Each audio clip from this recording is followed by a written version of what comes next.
Hello and a warm welcome to Newsband. It's good to know that you are on the flip side of the TV, of your phone, and of course your device watching Newsband. My name is Lydia Odoada, and today we have yet another interesting discussion with our guest who's ready to give you some handy, beautiful information that you'd love. And our discussion for today is our Catholic massacre and the unanswered religious questions of 2023 general elections. And of course, we've got Dr. Tony Nwankwo Mwezigwe also with us, who will be attending to some questions that would be putting through to him. Of course, like we do, you can ask your questions at the end, or when it's time for us to take questions, we'll kindly inform you and you raise your hand and we'll take your questions. So immediately, I would welcome Dr. Anthony. Doctor, you're welcome, please. Thank you very much. Thank you. Doctor, can you hear me? Perfectly. Okay, thank you very much. So on the 5th of June, 2022, Nigeria recorded a Black Sunday. It's likened to a Black Sunday because worshippers who had left their various homes to worship God in a Catholic church somewhere in Ondo State, or to be precise, faced their untimely death as they got attacked and gunned down. And up until today, or until recently, the news went viral on social media that those behind the attack were arrested or that they have been spotted. Of course, it's still said to be suspicious as these people have not been tried in court for us to know if they were actually the attackers. Well, we'll be talking with Dr. Tony today, and he'll tell us some information that we know. So, Doctor, these people that had been arrested or announced by social media as those who attacked our Catholic Church, do you think they are really the attackers of our worshippers in that Catholic Church on the 5th of June, 2022?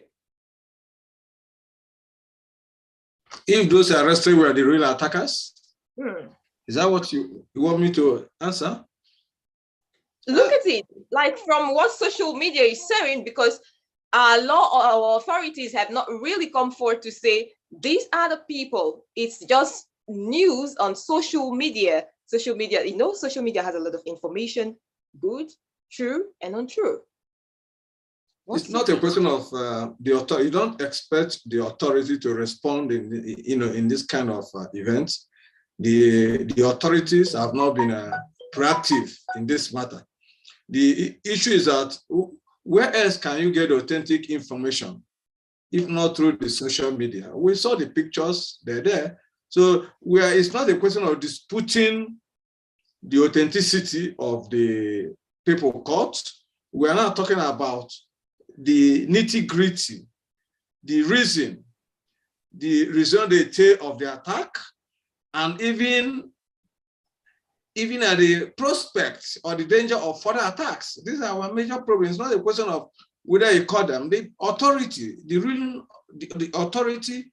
the authorities are aware of them. They've been negotiating with them. So it's not a question of, you don't expect the authorities to talk, because you are looking at a government that appears to be clearly collaborating with the kidnappers. With the kidnappers. For example, now, since March 28, we have over 50 people being detained in the bush between Abuja and Kaduna, almost at the center of the country, by bandits. They just released 11 about 2 days ago. Some people negotiating, which means the government is aware. The government is in contact with these people. The government is encouraging them.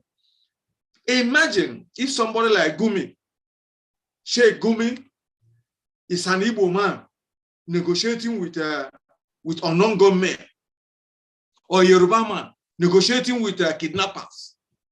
How the federal government will view it? This is not first, this is not second, this is not third. It has continued since the inception of this kidnapping. And he moves on freely. And he brags about it. He did offer to the federal government in negotiating with the criminals so that the bandits and the kidnappers or the terrorists, just so that they'll be faced to addressing security issues. Wouldn't you feel that would be some sort of help to the government on this? Well, I don't understand. He has become a professional negotiator who negotiated for the release of the Methodist prelate. Who negotiated? So why should he always be the person negotiating and even putting conditions on how to, on how to deal with the bandits? These are the problems we have to look into. Because you see, let us not go into the tribal part of this issue of banditry. We are talking about, we're talking about a corrupt Christian leadership, because if our leaders are not corrupt, this particular banditry, kidnapping and killing should not have gone. On 25th, Christmas Day, in Suleja, 2011, similar thing happened. Close to 50 worshippers were killed on Christmas Day. They just caught one person, one Kabila guy or whatever. Nobody knows what happens to him. We don't know anything about his trial. No, and we continue living as if it's our normal life. And you can imagine between that 2011, the number of people who have been killed in Benue, in Plateau, in Southern Kaduna, in other, even in Igbo land. And they've not shifted at the heart of Southern Nigeria. We are talking of where? We're talking of Ondo states entering into the church. Who is safe? You're telling us about authority. You don't have authority in Nigeria. Talking about authority, on the day that attack happened, I think a day after, different dignitaries visited the location, visited the scene to pay condolence visits and, of course, to sympathize with the community on the sad event.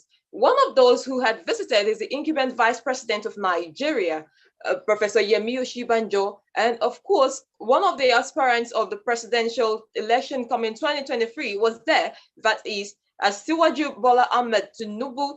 I'm thinking, wouldn't that have been some sort of visit that was for investigation to reveal what actually happened and why it happened? What? Excuse me.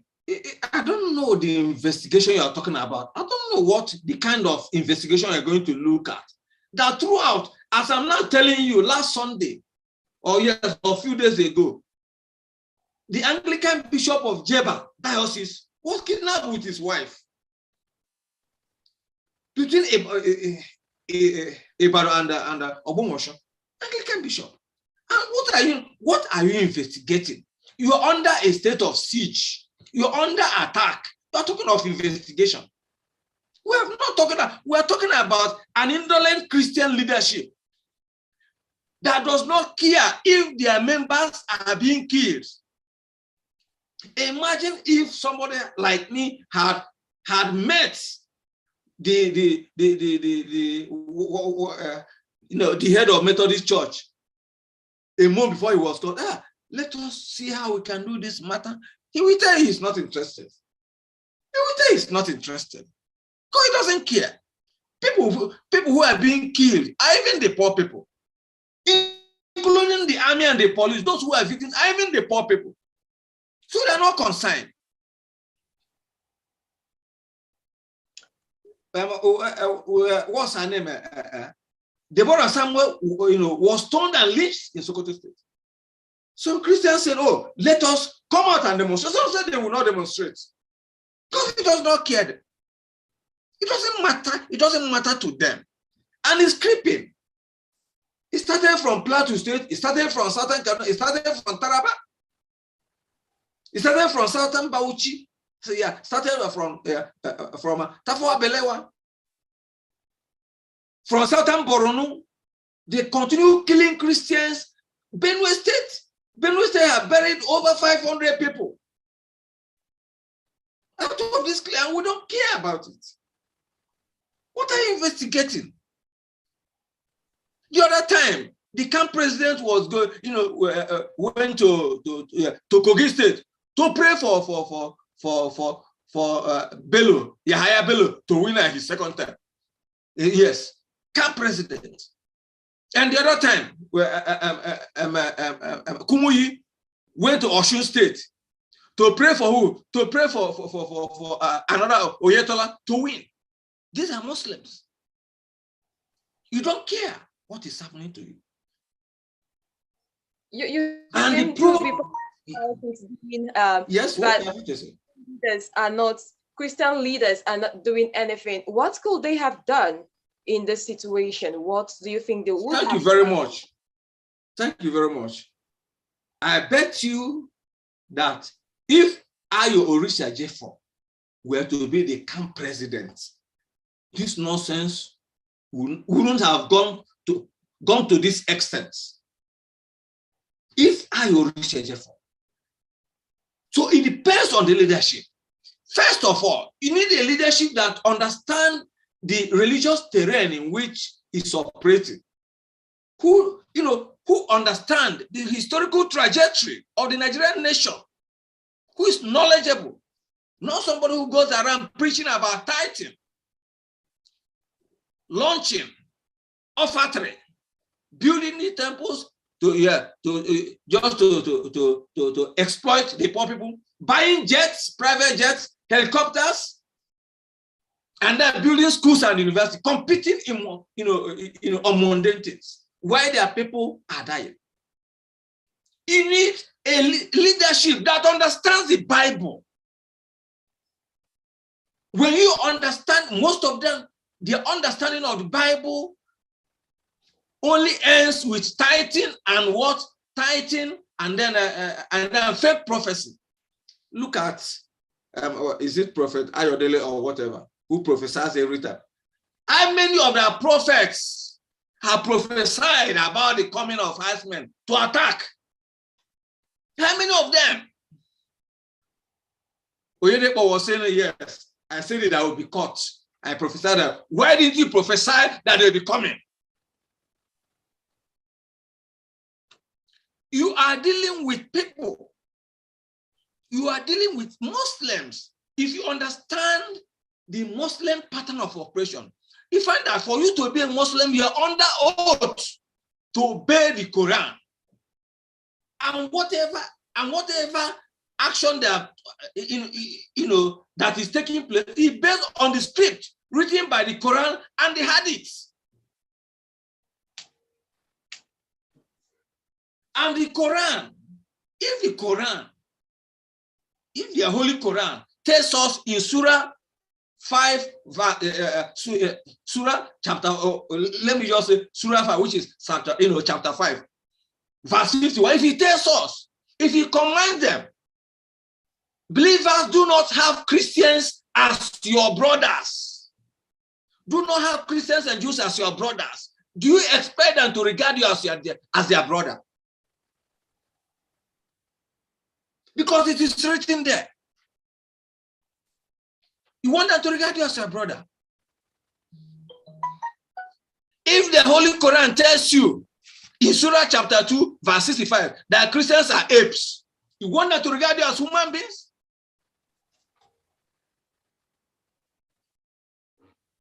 Or if the Surah chapter 8, 60 tells them to war against Christians, war against them, fight them. Do you think there's anything you can do to convince them not to go against you? Okay, while we're looking at what the Quran says about the Christians and the Muslim relationship, let's look at the report of BBC on that attack. The BBC News had reported that the president had said the attack was from fiends from the Nida regions. What do you make of the statement? From where? From the fiends of Nida regions. I don't understand what you mean. Which northern region? You are not. Let me tell you, Elomba knows that we have been debating this matter over time since this year. And when I told Elomba that there are infiltrators from Mali and Burkina Faso, who are trying to be in a state of argument, but I don't think he will argue with me. There are also infiltrators from Central African Republic. I've confronted them, I've met them, and I've met some of them telling me that they were coming to Nigeria for job, that there's job in Nigeria, that they will give them 30,000 sefa for transport to go to Nigeria, plus other payments. We're not disputing over the issue is that there is fluidity. There's an interfacing nature between the boundary of Nigeria and Niger Republic, Chad Republic, even Cameroon. Yes, Cameroon, Niger, there's fluidity. There's no direct border. It is only in southern Nigeria that we have borders. I've crossed from Chad. I've crossed from northern Cameroon into Nigeria. I've crossed from Sokoto State into Niger. There's nothing like border posts. You're just passing with Okada. The security men will be sleeping. The immigration will be sleeping. So it is only southern Nigeria talk about it. So there's nothing about foreigner. As far as they're concerned, there's nothing like foreigner. Because in Niger, in Niger Republic, the second largest ethnic group there, the Hausa there. So we're not doubting whether they are foreigners or not. We're talking about the people. We're talking about the objectives of the action and the effect it will have on us. Whether this election you are talking about in 2003 will ever hold. Because I don't see how you can have an election while they're kidnapping people, killing people, and the government does not matter. Last year, about 3 Americans were abducted in Niger Republic. America said, United States of America sent squads, military squads to rescue them in Niger Republic. Only 3 members, only 3 of their citizens. And here in Nigeria, you are talking of over 60 people being kidnapped from over 2 months now in captivity within the same country. And the people and the leaders are behaving as if nothing is happening. Now they are talking of mass burial. I'm coming. They are talking of mass burial of over 50 people killed in a church. Even one of them who just wedded the previous Saturday came for Thanksgiving with his wife. Just wedded on Saturday, previous Saturday, came on Sunday. And then they're going now to they are now talking about giving them mass burial. And after that, nobody will remember them again. We continue as life, we continue normal as if nobody has died, nothing has happened.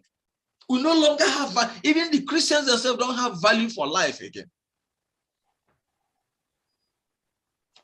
Okay, just before we proceed, on that couple, the news had come forth to say that they are actually not there. They were not in the church as such when that incident happened. Well, we wouldn't know for sure how true that is.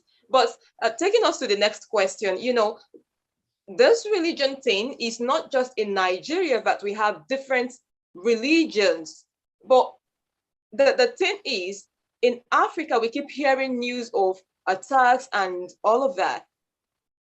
Why is there so much? Why do you think there's so much difference between the Western Muslim and the African Muslim? I don't know what you mean by Western Muslim. Listen, I don't know what you mean by Western Muslim.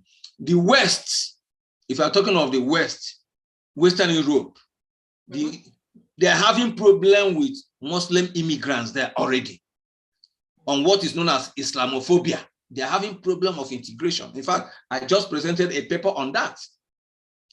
This year, they have their own problem. But in that situation, you see, Islamic extremists operate when they have greater strength if you understand the ideology. As far as they are concerned, there are two. The wall, the wall is is in two parts.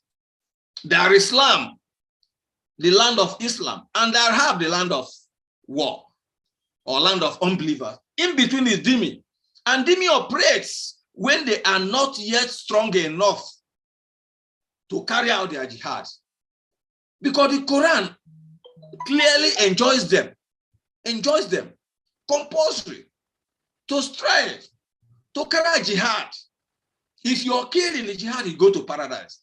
If you get victory, you're entitled to the booty of the unbelievers. So they know that if they are going to war, they have nothing to lose. It's either they go to paradise if they die, or if they succeed, they are paid, by material gains. So it's not a question of, in Africa today, Nigeria is not isolated. In Africa today, Burkina Faso, they are fighting there. And there, the Fulani are the head there. In Mali, they are fighting there. The Fulani are the one point, and the Tuareg are the other point. In Central African Republic, they succeeded in driving them, and most of them are shifting to Nigeria. Central African Republic, where they constitute about 15%, they took over power. And that is the same thing. Chad Republic, if you know the history of Chad Republic, because what happened in Chad Republic is what they're trying to recreate in Nigeria today. Chad has majority Christians. The Sahara, mainly in the south, their largest ethnic group. And they have, if Chad has oil today, it is the south. And the same thing that is happening today in Nigeria was the same thing that took place during his Habre's regime that made him to be tried for genocide in Dakar. Because he led a wholesome massacre, genocide against the Christian South and subdued them, and they are now in minority. They are appropriating their oil the same way they are appropriating the oil of the South. In Chad, the Muslims are in minority because the first democratically elected president of Republic of Chad, Francois Tombabaye, was a Christian, democratically elected. Before he was overthrown again due to the influence of Arab nations, because of their poverty. The person who again took over from him was also a Christian, Malum. Before now, the same thing that is happening here. Libya started Libya encouraged Kony Wade to start his insurgency from Ozu Street fighting. From Sudan, they also encouraged his Habre and started fighting. And his Habre and this the Idris Deby, whose son is now in charge, was also a part of his Habre's insurgency group. So in Chad, it was through armed struggle that they now gained power from the Christians and appropriated their resources. And that was also the same thing they planned for Central African Republic. Until the common people, it wasn't because the army in Central African Republic had collapsed. Their president had already fled to Cameroon, but the people, the commoners say it cannot happen. And they revolted. And that's where you have about the anti-Balaka. They revolted and drove them. That 95% of the Muslims in Central African Republic are presently camped in Cameroon. In fact, the largest refugee camp in Africa is located in Galambulai, Cameroon, because I've been there. And these are the people who have been brought into Nigeria and being used as bandits and also being integrated as part of the Nigerian nation in order to show off the Fulani population. And they will tell you, oh, yeah, population, what makes you larger inside? Even if you combine the population of Chad, which is about 20 million, population of Niger Republic, which is about 24 million. Mali, 20 million. None of, if you combine them with northern Nigeria, real population of Nigeria, they're not larger than the south and middle belt. They're not larger than them. So it's not a question of, oh, you are big. The problem is that the Southerners, the Christians of this country, are politically bankrupt. It is only when situation calls that now they are complaining, we want to get our PVC, we want to get that. What were you waiting for before? So if Peter Obi didn't come out to contest, you will not know that your PVC is very, very important for you to decide who rules you, who controls your destiny. So we have that problem. And we also live with the false impression that the Muslims are majority in Nigeria. For Christ's sake, the Muslims are not in majority in Nigeria. The Christians are in majority. Forget all those falsification of statistics at some size or yes or whatever. And they know the reason, and that is why the previous elections, religion had been kept outside the population data. And if you look at it demographically, I will tell you that the only place where you don't have substantial population of Christians are Jigawa, Kano, Sokoto, and Zamfara. Kebbi State, you have about 30% Christian population, mainly from Zulu Emirates. Niger State, among the Gwari and some Nupe, you have Christians there. So if you come to Kaduna State, it is, people don't actually know what happened in Kaduna State. When Kaduna State was created, out of, President Castina was created out of Kaduna State. They had only 16 local governments remaining. 16 local governments in the present Kaduna State. 11 were from Southern Kaduna. Then 5 from the other. What did they do? They doubled that 5 and then gave them 2 double House of Assembly constituencies in order to marginalize the South. So in actual population, the present Kaduna State has Christian majority. Bauchi State has about 1/4 Christian. Borno State, Southern Borno State, you have about 25% Christians in Borno State. Adamawa State has 60% Christians. The only problem Adamawa has is that they don't have a political godfather who can match Atiku effectively. Just as just as Taraba has somebody like Danjuma, who vowed that no Muslim will ever rule Taraba State while he's alive. Bauchi State is 60% Christians. Because they don't have people who have the money. Those Muslims who are used our oil to empower their people continue to determine the destiny of the population of the people. I don't need to go about Nasarawa. Nasarawa State was created out of Plateau State as a Muslim enclave. What are the Muslim enclave there? Lafia. That's just Lafia. That's not. The other areas, they are majority Christians. And they continue to divide them, to divide the Christians, just as today, the Roman Catholics and the Protestants will never sit down and decide this is the position we're taking politically. The Muslims of this nation will always go into one against the other, promising them fake political, giving them fake political promises. We give you this, we do this. Just like the Igbo, our Igbo political leader just disgraced themselves already. Just name them. Southeast, I'm joining APC because they say they will give us president. You gone there. They didn't even put into consideration. So our problem is leader. The Bible is very, very clear on how we can confront such whatever verse you have in the Quran that tells the Muslim to war against Christians. There's a counter in the Bible. After all, Jesus Christ was not a feeble-minded person. Jesus Christ was a warrior. And if you look at what transpired, if you look at what transpired at the time he was about to be crucified, when Peter drew out his sword and struck the servant of the high priest. What did Jesus Christ say? He told him, put your sword into your sheath. Which means he did not tell him, how did you get this sword? Why are you moving with it?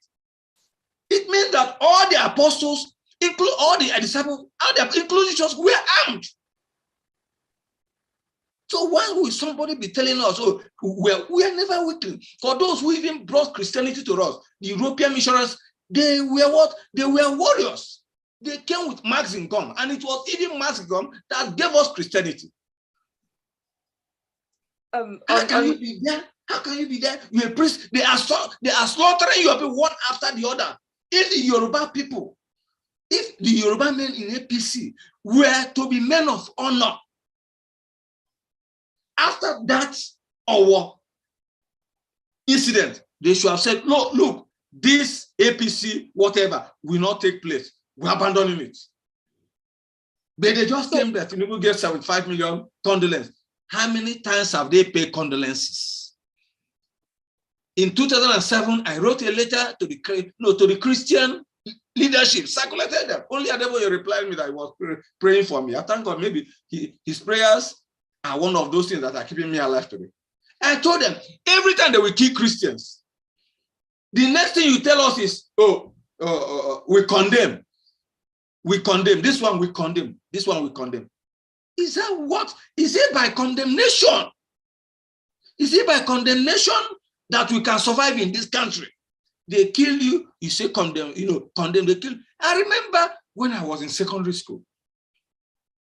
Not secondary school, primary school as a stubborn. Every time they will beat me, I will cry back. My mother will say, every time my mother will continue. So one day my mother told me, I won't go to complain again about everybody beating you. Does it mean you don't have a stone there or stick to break the person's head, even if he's older than you? The next day, the person who beat my stone, bam, and there was blood. Next time, when we returned, the parents now brought the person to my father. Your son broke they settled. Next time, when I did it 2 times, nobody touched me again in the school.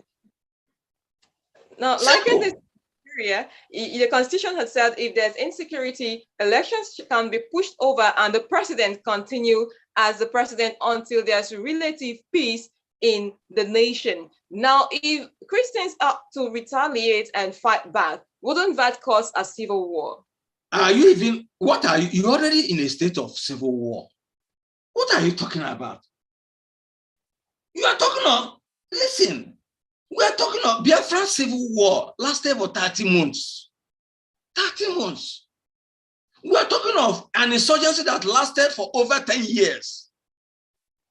And people continue to be killed in masses. People continue to be buried in mass graves. You are telling me about war.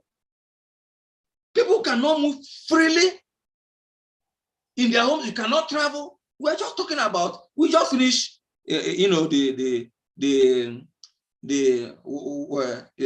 head of Methodist Church who was kidnapped with another bishop of, from Owerri. We just finished. He told us his account. That is his very close to his own land. The man is from Ihube. If you know that place, that's Ihube. That's Umunoch. In his hometown, close to, he was kidnapped, and they cost out 100 million naira.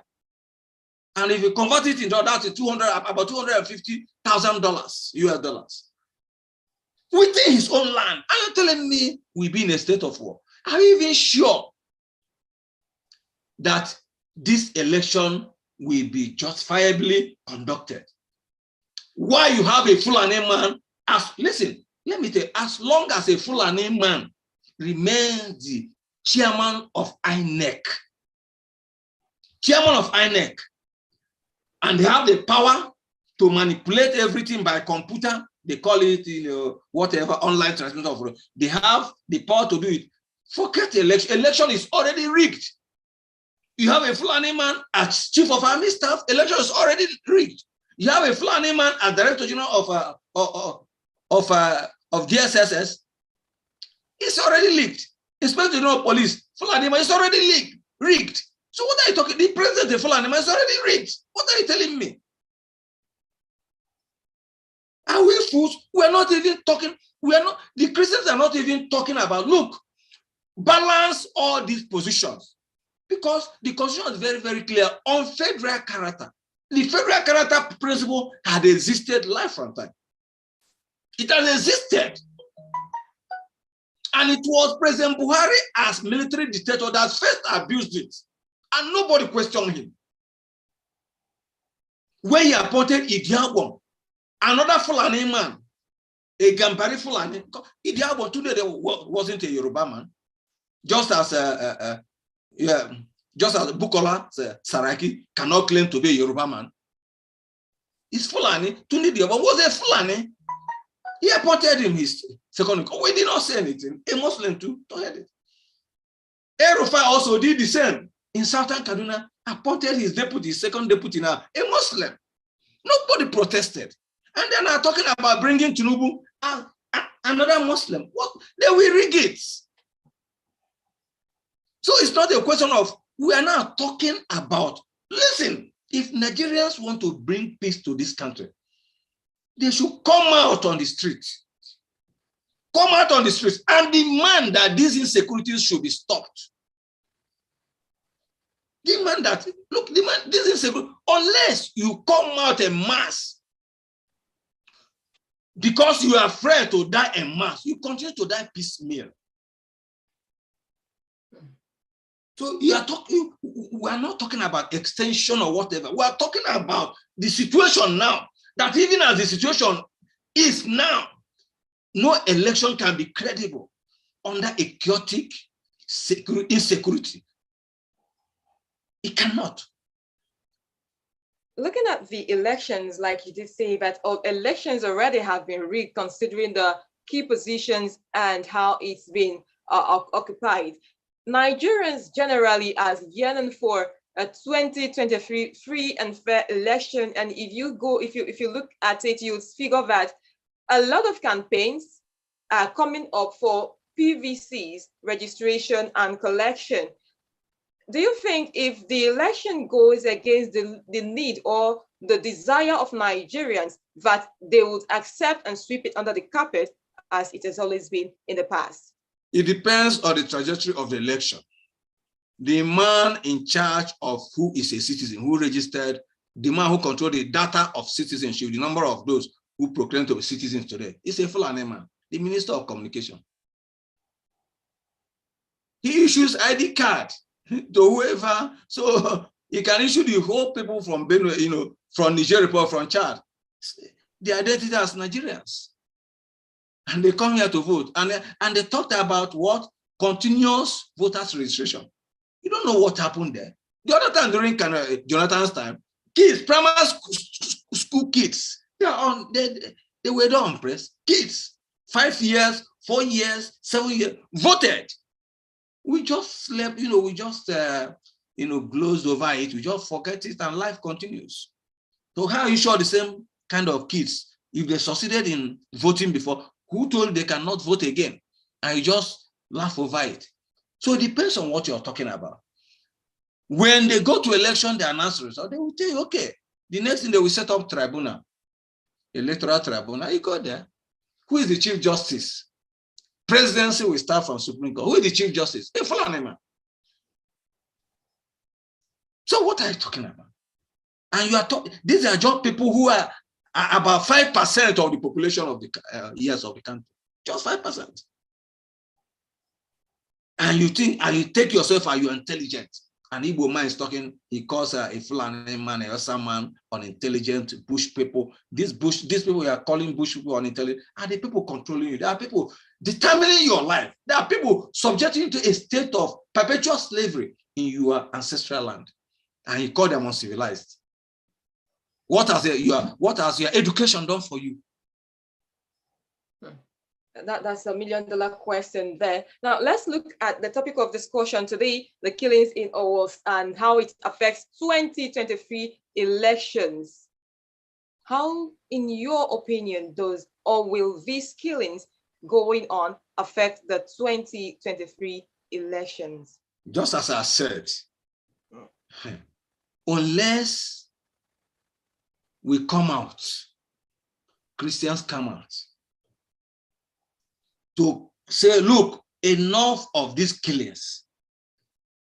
They've already positioned themselves to take power. After all, in a decent society, and where, if the Fulani people were to be a people with conscience, what should make Atiku to come out again to contest for presidency when a Fulani is about to rule for 8 years, complete his 8-year term, second term? If they have conscience, what will make Atiku to come? And they will tell you, no, when it came to the advantage, they changed the game. The issue of whatever is when Jonathan was there, it's a question of power shift to the north. Jonathan is gone. They've been there. Now, nothing like power shift. And you see some wicked, indolent Southerners supporting them for selfishness. In 2015, Ojus Okalo, Okorocha, took 17 Igbo youths and converted them to Islam in Abuja, hoping that they will make them presidents. Where are they now? Umahi left. Oh, they will make him president. Where is he now? He even abusing the Ohanese president general for renegating. What of you? You first of all elected to be a quisling against your people by working against their collective interest, going after those who have been authoring the slaughtering of your people. And you are now accusing another person for saying, no, we reject you. Okay, let us even do the same, quisling job. Let us assume the same quisling as status. You are accusing them. So the problem we have, even in the East, how can you talk of election? You have unknown government. You don't even define those who are unknown government. Because we are confused now. Who are really the unknown government? Are they the IPOB? Are they mere professional kidnappers? Are they the Fulani herdsmen, bandits? How do you define them? Because these three categories have been identified as are forming that unknown government complex in the Southeast. At least the experience of the Archbishop of Methodist Church, those who kidnapped him, proved that the unknown government are also the Fulani and bandit and Muslim bandits operating in Igbo land. There have also been occasions where raw kidnappers were caught. There are also occasions where real ESM, IPOB people have been caught. So you find that there is problem of designing the actual trajectory of the violence taking place today in Igbo land. And that again have to be, places in another precarious situation. How can you go election? And the worst of all, the unknown government are even going after the poor people, the ordinary people who are even suffering like them. Even in the army, most of the policemen who are being killed are our brothers. Even the soldiers being killed are our brothers. Imagine the young couple, the army officer and his wife, and being slaughtered in Igbo land. And these are Christians. These are our brothers. They will take the same people. We take our Christian brothers who are army, who are police, and take them to the heat of the battle against Boko Haram and ISWAP, and they will kill them there. And they come back home. You also join in killing them. The little we have in there, we are crying that we don't have enough people in the army. We don't have officers. The little we have, you're also helping the same Fulani people to slaughter them and kill them. So we're in a precarious situation. We don't know how to play this up, how actually to approach this problem. And I blame, the whole blame goes to those who define themselves as Christian leaders, whether you're a bishop, whether you're an archbishop, whether you're a prophet, whether you're a general overseer. whatever category you find yourself, you are the cause of this Christian problem, this situation, precarious situation the Christians of this country have found themselves. That there's no unity of purpose, there's no spirit of defense, there's no spirit of resistance. They continue to kill them in their homelands. And you are talking of election. I just 2 days ago, the bishop, Anglican bishop of Jeba Diocese, was kidnapped with his wife on his way in the heart of Yoruba land, between Ibadan and Obomoshoro, was kidnapped. So no place, it's not a question of Sambisa Forest, where you have Boko Haram. It's where you are not talking in your own compound, and we are sleeping over it. On Sundays, they go to church, praise the Lord, praise the Lord. Oh, we are launching this, Yesterday, Pastor Oyedepo, Bishop Oyedepo was saying that they cannot attack my church. Is it the attack of your church that should concern you, or the attacks going on in Nigeria? You have 5 helicopters. Go and ask the Nigerian GOs who were serving in Ukraine what has happened with all the wealth, all their property they accumulated in Ukraine. What had happened to them? And here telling us they can't attack my church. That is kind of leadership we have. And I bet you someone like Orisha Jeffo were to be the camp, nobody hearing about the camp president. We don't even know if Nigeria has a president of a Christian Association of Nigeria. Nobody knows. It wasn't so when Pastor Orisha Jeffo was the camp president. Let me ask this final question before we end the session today. For those who are here, you can ask questions right at the end. And of course, you can raise your hand before, and then your question will be taken as you'll be asked to unmute yourself and ask your question. So the final question coming from me is, as an Africanist scholar that you are, and someone who's grounded in church studies, what do you think is the spiritual implications of the many bloodsheds in Nigeria? I've said it earlier. There are 2 dimensions to it. The first is global jihad. The resources in Nigeria is attractive, the oil, the natural resources. So the Muslims want to take it over. The Fulani, if you understand the history of the Fulani have no job outside cattle rearing. They're not, and they don't have job. The real Fulani are the Bororo. They are the people who rear, who rear cattle. But those Fulani people who are now emirs, the political Fulanis, are not the real Fulani. They are what the Hausa people call it Toronkowa.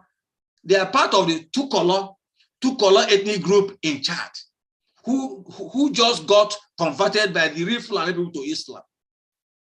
And then they now, as trading, they now move to Nigeria. If you look at the racial composition, look at the emirs. The emirs are they bear the same physiognomy like ordinary Nigerian. They are black, they are robust like us. They are the two color, they are not the real Fulani. They are what the Hausa people call the Toronkowa, where the real Fulani are the Bororo. And most of these Bororo are the people that are using as food soldiers, because as cattle rearers, they are tough. They are used to external environment. So there's problem that those people who claim to be the leaders of Fulani, they don't have any profession except politics. And remove it from them, most of them will go hungry. In terms of business, apart from the oil where you allocate to them, no viable business.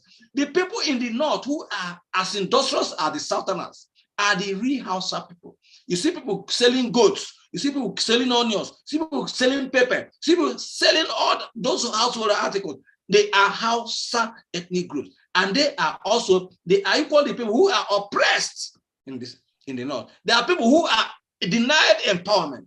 You never see an Hausa man being appointed a minister to represent the north, even when they are in minority. You never see an Hausa man being a governor of any of the states in northern Nigeria. You never see them. So the issue is that that global jihad, which is attempt to grip the economic, resources of Nigeria, is one. The other one is the fallout. I've said it, the fallout from Jonathan's, Jonathan's presidency, which I've said before, and which someone like Bishop Kuka came to attack me and so on and so forth. And I told you, you are beginning to see it. You are beginning to see it. When I say that, look, there was the ritual, and I've written it, and in fact, it's one of my most read articles online. The Caliphate ritual camp, when they buried life car alive, that never will a Christian, never will Jonathan win re-election, and future Christians. And Jonathan was informed, and he went there, he showed it around. And the native doctor told them that it will take blood. Oh, they said that once Jonathan is rigged out, there'll be demonstrations, there'll be resistance, and they will use it to slaughter Christians. Unfortunately, Jonathan did not reject the election. He accepted it in good faith. And so there was no issue again. There was no ground to now slaughter the Christians. Those people who were now brought in to now slaughter the Christians had no other job except to engage in banditry. Some of them have already been recruited by ISWAP and Boko Haram. And some of them were drafted to Zamfara to start mining their illicit gold. The gold mine there for them to feed their weapons. If you listen to the Archbishop to the head of Methodist Church in Nigeria, he said his captor told him that the money, they will use the money to purchase arms and ammunition, that they will take over our land. No, but he just spoke and people were looking at it. And do you even know the number of arms, small arms in our nation today? The Controller General of Customs is a Fulani man. The Director General of Post Authority is a Fulani man. The Controller General of Immigration is a Fulani man. The Controller General of Nigerian Security and Civil Defense is a Fulani man. The Controller General of NDLC, Nigerian Drug Agency, is a Fulani man, Marwa. So they decide what comes in and what goes out. We never had it so bad, even under the British. We never had it so bad. And most of our people don't understand what we are going through. We never had it so bad. That the whole security apparatus is controlled by a small group. 90% of our oil today is going there. They're using our oil to even show off Dangote. The PLB, Petroleum Industrial Bill or whatever, was meant to service Dangote and to properly put the petroleum into their hands at the time. Where are you?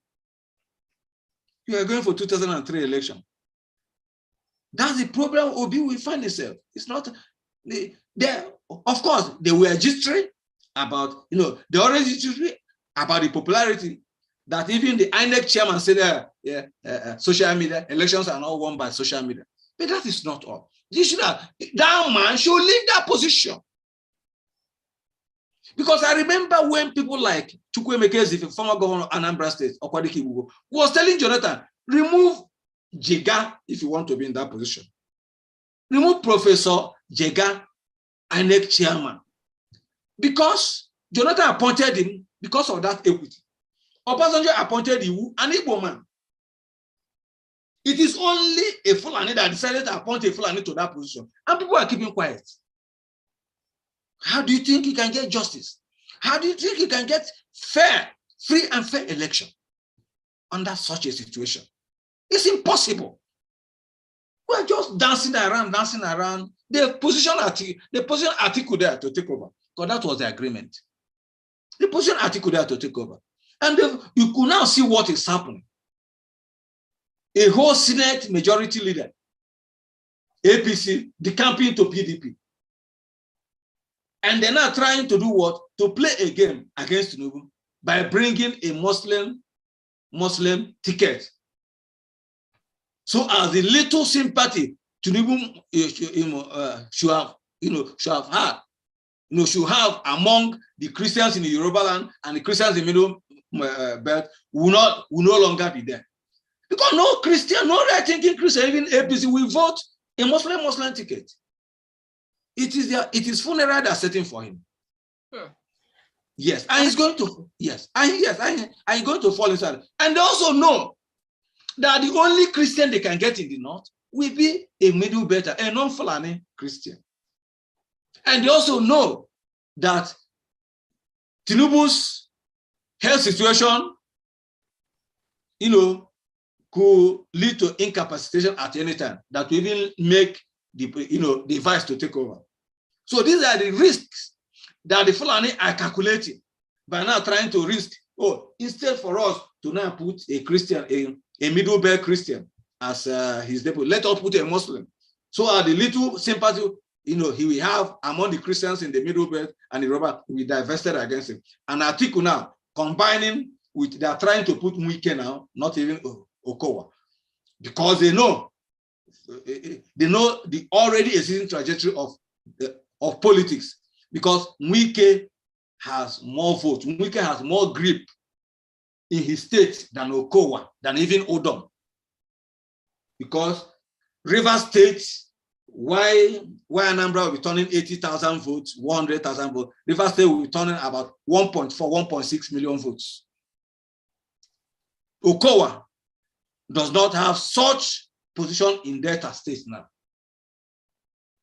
because the Delta situation has divided presently now with a strong APC central, Omo Agege, and the job people who opted to be the governor of Delta State are already withdrawing their support from PDP.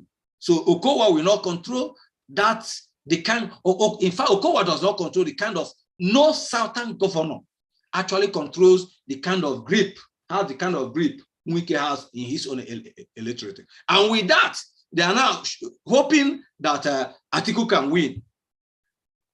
Because definitely no APC, they don't believe in political party. As far as Fulani is concerned, they don't believe in political party. What they believe is their fundamental interests. As far as they are concerned, the political party they understand is the Fulani man contesting, is Fulani man in power. So it is impossible for the Fulani Muslim, for the northern Muslims to vote for Tinubu. Right. A Yoruba Muslim. For time's sake, we'll take questions at this point before we come back to summarize. So if you have a question, this is that time when you ask your questions by a raise of hand, and then you'll be called upon to unmute yourself and ask your question or make a contribution.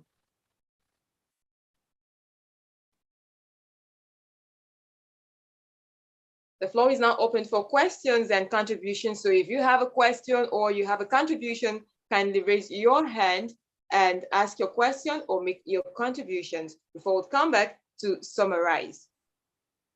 For those who are watching online, do not forget to subscribe to our YouTube channel and also follow us on our Instagram and Facebook. That way, you get notifications when we come here live with information that we've got just for you. All right, so I believe that no questions and contributions at this point. In summary, Doctor. Okay, what I believe is that the Christians should stand up. I remember one song in the 80s, trending song by Voice of the Cross, say, Binianola, Chukuna Bogi, Binianola, Ona Sekwagi, Biniano Genabia. Say, rise up from sleep, for the time, says the Lord. God is calling you. Rise up from your slumber, because the time is fast passing. The Christians should stand up. It's not the Roman Catholics, the Roman Catholics have now suffered. Suleja, from Suleja, December 25th, 2011, to here, to Owo. And there you see they're moving with long robed knights, carrying long swords as if they want to kill the devil. This is the time they should now, if the old knights cannot perform, let every Christian organization form out a legion, youth legion, to defend their cause, fully armed. The experience of Peter on the arrest of Jesus Christ showed that even Christ and apostles were armed. We have come to that. We have come to the situation where Christians can now, stand up and fight for their cause. It's not a question of being on defense all the time. They kill you today and they do this. And again, beyond that, let us forget our divisions. Whether you have always preached that. People always take me as anti-Catholic. No, I'm not anti-Catholic. My name is Anthony. I have a Catholic background, even though I later became a Protestant. Even as a Protestant, those who knew me at University of Nigeria School knew that as a council member of Christ Church Chapel, I was the first person to resign in public from the church council, from the chapel council, resign publicly where the service was going because of what they are doing. Because I didn't like them. So I don't believe in that denominationalism. I believe in oneness of Christ, in oneness of identity, and in oneness of problem, in oneness of common danger, in oneness appreciation to challenges, in oneness of sensitivity to the dangers approaching those who term themselves as Christians of this country. Unless you do it, this one Oyedebo is talking, they will go there and you will not do anything. They should invest generally, come together and say, enough is enough. And until they do it, until the Christians troop out of the country, these killings will not stop because they've always identified one fact that, they can never be united to attack them. And that has been their benefits. And that has been their weapon against us. And if the Christian leaders cannot do anything, let the youth, let the young Christians, who are also part of the victims, rise up and say, enough of this thing. God bears me witness that I've written to all these church leaders, 2017, warning them what happened after I went to court to challenge the Islamization of this country. And for which reason I was forced into exile because of the order that I should be killed by the federal government for revealing their secrets. Asemota is my lawyer. Ben Wabeze is also my lawyer in this case, which have been transferred to Abuja. That is the reason. In 2017, I wrote to the churches. Only Adebayo replied me, they are praying for me. Yes. I didn't tell you to pray for me. I'm telling you to take proactive action. They didn't take it. I've written to Oni of Ife. I've written to Oba of Benin. Summon Southern traditional rulers. Every time the Sultan of Sokoto will summon emirs of Northern Nigeria, they will sit together, decide the fate of this nation. But none of the traditional rulers in the South. It's the question of wearing long gowns and flowing, beads and so on and so forth. While your kingdoms are being destroyed by foreigners. Someone meeting certain traditional rulers and present an ultimatum to the federal government. These are our traditional kingdoms. These are our traditional heritage that are being destroyed. If you cannot protect us, tell us so that we can find all our way. We can protest. We can find ways to protect ourselves. Because it is impossible for any people, any group of people to arm themselves to protect themselves because it means they are questioning the authority of the federal government. But when the federal government is unable to perform their duty, their responsibility, then the onus will now fall on those people to take charge of their future, to take charge of their affairs. So I'm still repeating here, whoever that will reach them, let the traditional rulers of Southern Nigeria, including Middle Belt, meet up and decide their own fate. Unfortunately, the Ategala is just new on the throne. The Akuka of Okare, I don't think they've got a replacement. Because by the time the Middle Belton leaders, the Bonkonjos, the Ochidoma, the Toti, the Akuka,